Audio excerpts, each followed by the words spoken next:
just to start with the agronomic issues or just ideas and things that are going on, just wanted to touch base on a few things from my perspective, and then Chris will come over, but I wanted to start by talking about the impact of the weather. And we talked about this. I've had several people say that, our season's late. Well, when you compare it to 2015, 16, 17, you'd say, well, we're right on par.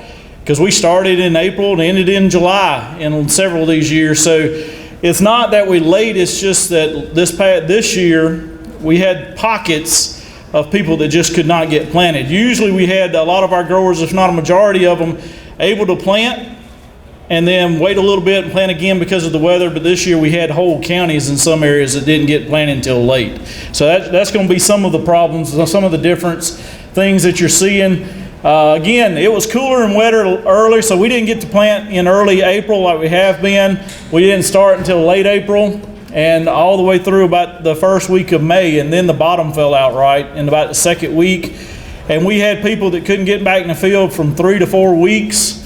We had some pretty tough stands to deal with through that wet period trying to get some of these up. Our early planted did come up and look okay, but all this that was planted in May did have some problems through that rain. And this doesn't show up very well, but this is very yellow peanuts, and it's just because they germinated, but they were just wet and cool and wet during May a little bit, more wet than anything, just couldn't get going. And so we were dealing with problems, peanuts that got to be 35, 45, 55 days old that looked like they had only been up for 2 weeks. They just were not growing. And so I think that's going to be kind of the stage of this as we go through, that we're behind with some of the crop, even though we were planted even early.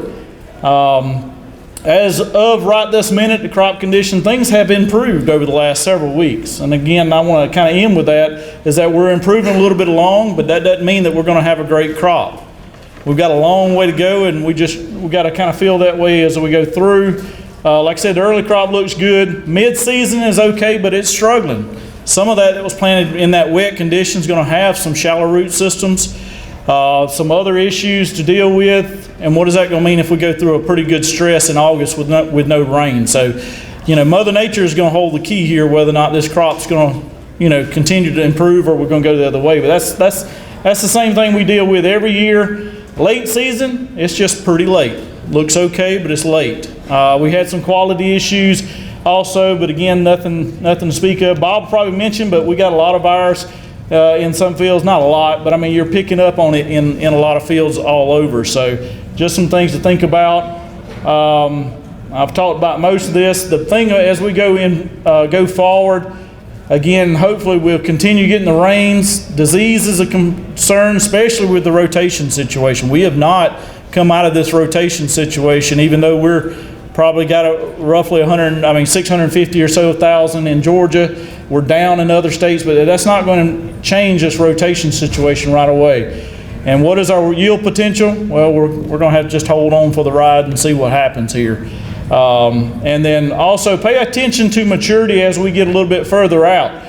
We would love for this to be the situation, that all of our fields are going to come in, it's going to be by date, 145 days, it's going to look like this, and it's going to be perfect. Well, I've already told you, we're going to be, we're behind a couple of weeks in some of these fields, so they're not going to be, if you're estimating things by date only, it's not going to work, and that doesn't work a lot anyway. So pay attention. We're liable to have a lot more of this, where we have this up and down crop as we go through, depending on the stresses from here on out. So just, we just need to ask a lot of questions and be in every field and try to do this the best way we can in order to make this crop, have a pretty good quality and yield potential.